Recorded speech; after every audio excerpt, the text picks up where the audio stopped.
Hello everyone, and welcome back to the Unity Mobile Ads Masterclass.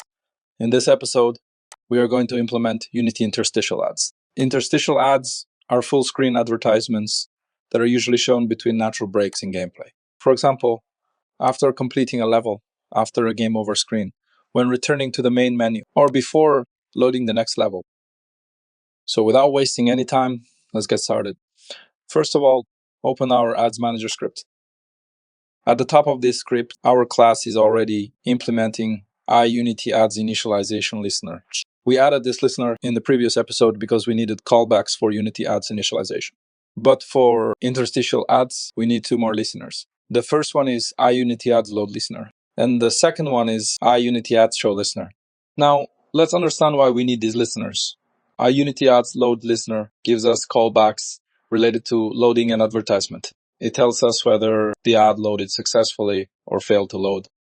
And IUnityAdsShowListener gives us callbacks related to displaying the advertisement. It tells us when the ad starts, when the user clicks the ad, when the ad finishes. And if the ad fails to show, and now by implementing these interfaces, Unity requires us to add methods like on Unity Ads Ad Loaded, on Unity Ads Failed to Load, and on Unity Ads Show Complete.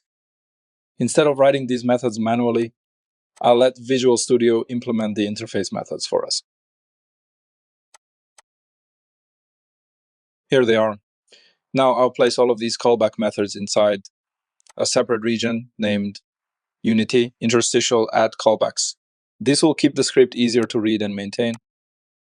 Now, before implementing the interstitial logic, we need the interstitial ad unit ID. So inside our Android platform section, let's duplicate the banner ad unit ID and rename this for Unity Interstitial Ad Unit ID. This variable will contain the Android Interstitial Ad Unit ID from the Unity dashboard. And now let's copy this and paste it for iOS platform as well. Android and iOS use different ad unit IDs. So this platform check makes sure we use the correct one automatically. And now I'll create another Boolean variable. Let's create private bool is Unity Interstitial Loaded.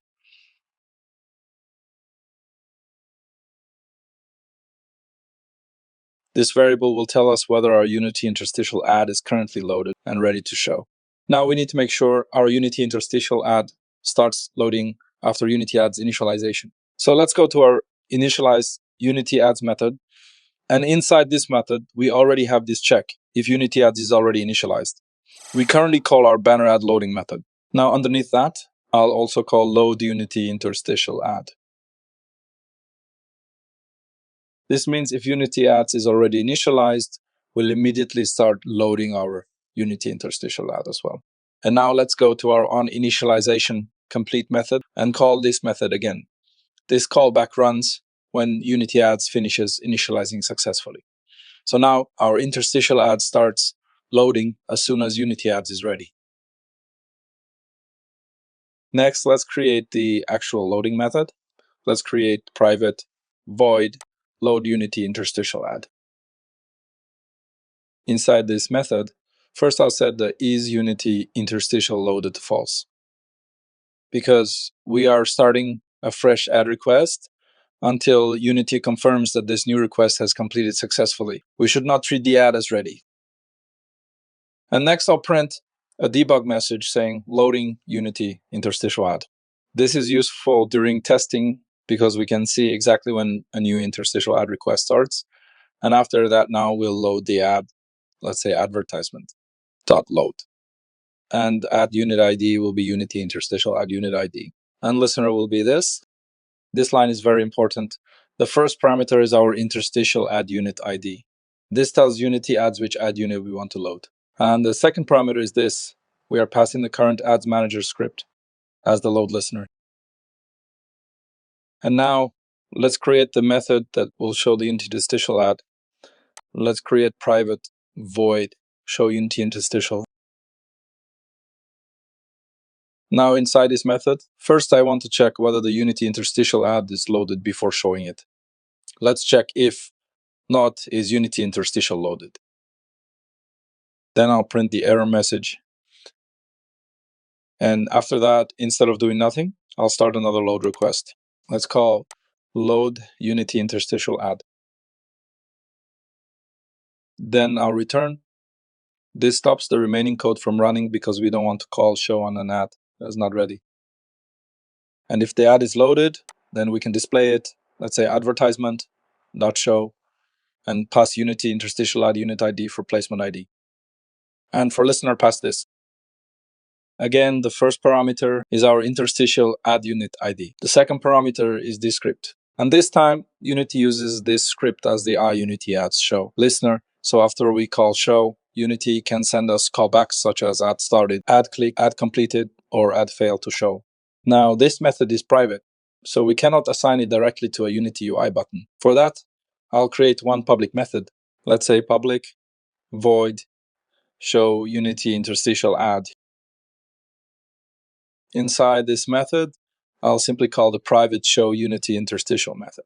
Now, this public method will appear in our Unity button on click event. And now let's implement the callback methods that Unity created for us.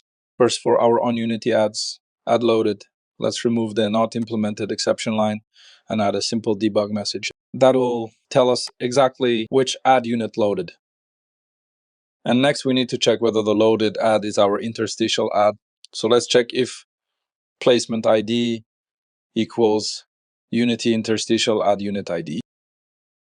This comparison is important because later our ads manager may load multiple Unity ad formats. For example, interstitial ads and rewarded ads will both use the same load callbacks. So we should always check the ad unit ID before changing interstitial specific variables. If the loaded ad unit ID matches our interstitial ID, I'll set the is Unity interstitial loaded to true. Now our script knows that the interstitial ad is ready to show. And next, let's handle loading failure. First, let's remove the not implemented exception line and print an error message. And again, I'll check whether this failure ad belongs to our interstitial ad. Let's check if placement ID equals Unity interstitial ad unit ID. Then I'll set the is Unity interstitial loaded to false. This prevents us from trying to display an ad that failed to load.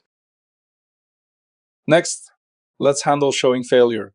This is different from a load failure. A load failure means the ad never became ready. A show failure means we had an ad request, but something went wrong when we tried to display it. So first of all, let's remove the not implemented exception and print a message for error. Then I'll check whether this was our interstitial ad. Let's check if placement ID equals Unity interstitial ad unit ID. Then I'll set the is Unity interstitial loaded to false. Now, because this ad is no longer something we should consider ready, so I'll immediately load new Unity interstitial ad. This is an important production practice. We want the next interstitial ad to be ready before the player reaches the next ad opportunity. Next, we have on Unity Ad Show Start. Inside it, I'll simply print ad started message. And do the same for on ads show click.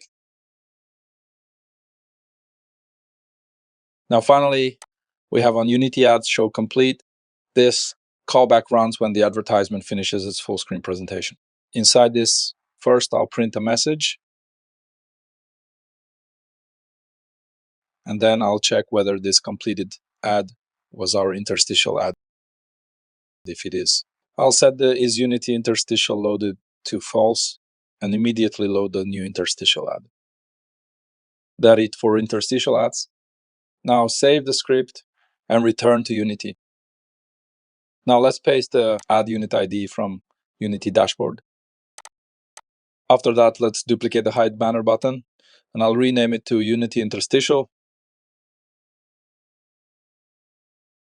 And I'll also set its text to Unity Interstitial as well. And I'll assign the right method for Unity Interstitial Ads and hit play button to test Unity Interstitial. As you can see from console, as soon as our Unity ads initialize, our Unity Interstitial ad is loaded successfully. Now let's clear the console and click on Unity Interstitial button. And as you can see, the full screen Unity Interstitial ad appears. When I close, the completion callback runs, and another interstitial ad starts loading automatically for the next time. Let's check for the newly loaded ad. And as you can see, every loaded interstitial ad is displaying. That's it for today's episode. We successfully implemented Unity interstitial ads. Learn how to load them, check whether they are ready, show them handle load and show callbacks, and automatically prepare the next advertisement. In the next episode, we'll implement Unity rewarded ads and give the player reward after successfully completing an advertisement. If this video helped you, make sure to like the video and subscribe to the channel. Thanks for watching, and I'll see you in the next episode.